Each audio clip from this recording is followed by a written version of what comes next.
Alguns chamam de comunismo, eu chamo de judaísmo. Com essa sentença, os nazolas pretendem passar a impressão de que o seu combate ao comunismo é tão sincero e certeiro que eles estariam indo direto na raiz do problema, passando por cima dos conservadores direitistas, que apenas tangenciariam o tema, impedindo que os outros tomem conhecimento dos verdadeiros responsáveis pelo fenômeno político que denunciam. Ocorre que o anticomunismo dos nazolas é um truque retórico, chegando a situações paradoxais como a situação a seguir demonstrada, que não é senão uma amostra, repetida em praticamente todos os entusiastas dos regimes do eixo, perdedores da Segunda Guerra Mundial. Francis Parker Yockey foi autor de um livro voltado à reintrodução da ideologia nacional-socialista no cenário ocidental.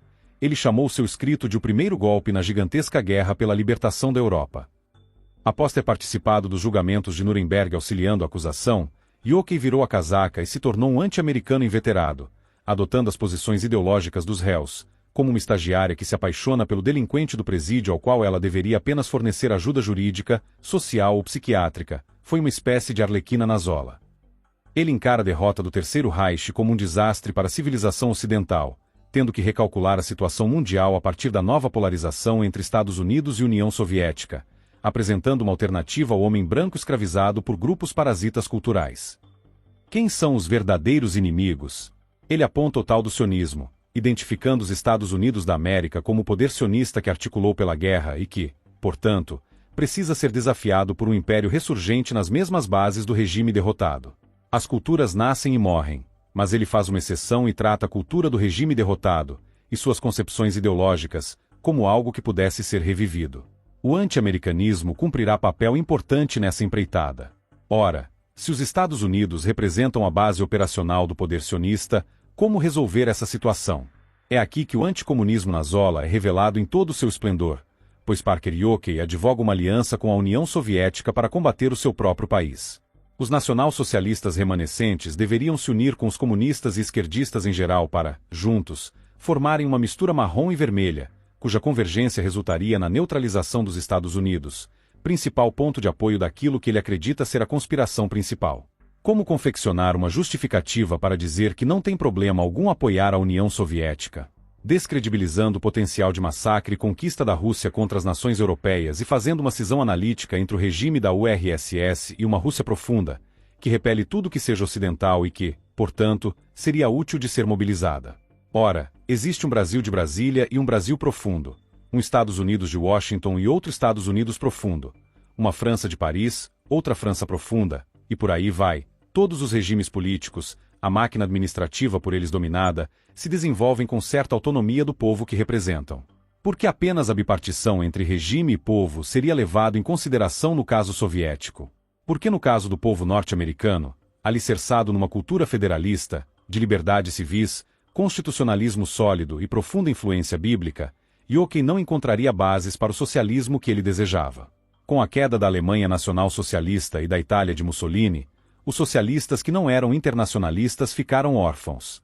Num mundo sem a disputa entre modelos socialistas nacionais e internacionais, o revolucionário irá apoiar a corrente hegemônica que existir.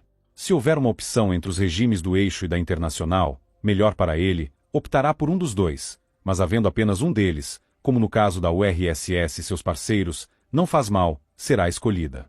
O caso do movimento dos países não alinhados é ilustrativo, muitos deles dirigidos por líderes socialistas, portanto alinhados aos soviéticos e chineses, como no caso do socialismo árabe de Gamal Abdel Nasser. Estudos mais recentes mencionam existir uma similaridade nos perfis tidos por extrema-direita, assim taxados pelos meios comuns, e os outros de extrema-esquerda.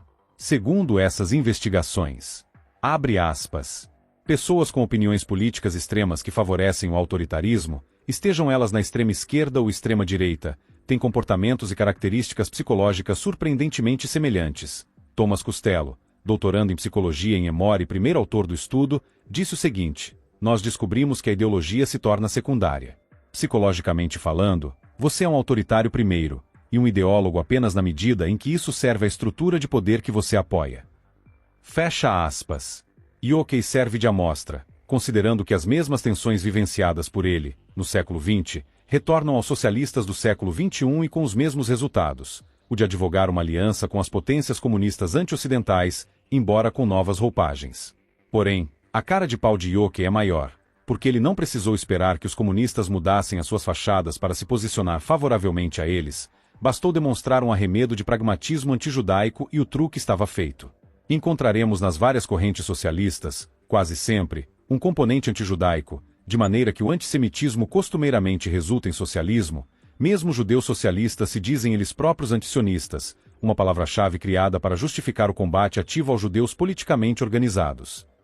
Yockey faz uma entusiástica defesa do socialismo em sua obra, apontando o marxismo como desvio, mais próximo da religião do que propriamente do socialismo. Ele afirma que, abre aspas, o marxismo difere do socialismo por ser uma religião, ao passo que o socialismo é um princípio organizatório político instintivo. O marxismo tinha sua Bíblia, seus santos, seus apóstolos, seus tribunais de heresia, ortodoxia e heterodoxia, seus dogmas e exegeses, escritos sagrados e cismas. O socialismo dispensa tudo isso. Ele se interessa em obter a cooperação de homens com os mesmos instintos. A ideologia tem até agora pouca importância para o socialismo, e nas próximas décadas terá cada vez menos. Fecha aspas. A revolução encerra em si própria um processo contínuo que envolve a contraposição às correntes antecessoras às novas propostas do momento. Marx atacou os socialistas antecedentes como utópicos, como se fossem trouxas que apenas sonhavam, em contraste com seu socialismo científico. As correntes anteriores, ao mesmo tempo em que são justificadas e defendidas, são também condenadas pelos socialistas das novas escolas, que se apresentam na condição de renovadores e portadores de uma corrente mais afinada com a ortodoxia verdadeiramente revolucionária. Com o período do terror, os revolucionários franceses fizeram avanços contra seus adversários. Os bolcheviques estruturaram a Tcheca e se puseram a caçar opositores, esquerdistas inclusive. Posteriormente Stalin manda assassinar Trotsky, Khrushchev denuncia Stalin, o maoísmo surge como nova estrela, aparentando opor-se ao URSS, e por aí vai. Todas as subcorrentes do grande movimento socialista estão sempre se denunciando, nos mostrando que a antagonização do marxismo feita por Yockey não é episódio novo, principalmente pela forte acusação de que o marxismo não representaria uma pureza ortodoxa. Portanto, ao mesmo tempo em que Yockey acusa o marxismo de promover tribunais de heresia, ele próprio elabora uma condenação do marxismo como herética ao verdadeiro socialismo que ele, Francis Yockey, quer resgatar em seu livro. Correia de Oliveira destaca o caráter dominante desse tipo de crise, considerando a revolução uma rainha a que todas as forças do caos servem como instrumentos eficientes e dóceis. Então, para Parker Yockey, apesar de dominada pelos soviéticos, a Rússia deveria ser apoiada pelos nacional-socialistas, como etapa estratégica a fim de eliminar os regimes ocidentais, parasitado por seus inimigos internos. Disse-se conclui que a fórmula do anticomunismo na Zola consiste em apoiar o comunismo para poder combater os comunistas. Em suma, o anticomunismo do nacional-socialismo é uma grande fraude e sempre que nos depararmos com a teoria de que o comunismo seria um produto essencialmente judaico, apresentada como pílula vermelha, trata-se na verdade de um placebo, uma pílula de farinha. Com a reformulação da propaganda stalinista, apresentando um regime no qual a influência judaica tenha sido expurgada, o Nazola apoiará a URSS. Em se tratando da China do PCCH, se Pequim estiver retratada como algo que se desgarrou da influência do capital ocidental, ela será apoiada. Se a Rússia, administrada por quadros oligárquicos existentes desde a era soviética, for apresentada como responsável por uma cruzada antisionista, ela será apoiada. Alguns chamam de comunismo, eu chamo de judaísmo. Trata-se de sentença que deve ser reformulada para. Alguns chamam de anticomunismo, eu chamo de antijudaísmo puro e simples. Uma vez que nunca houve verdadeiramente nenhum tipo de incômodo com o comunismo ou socialismo em si.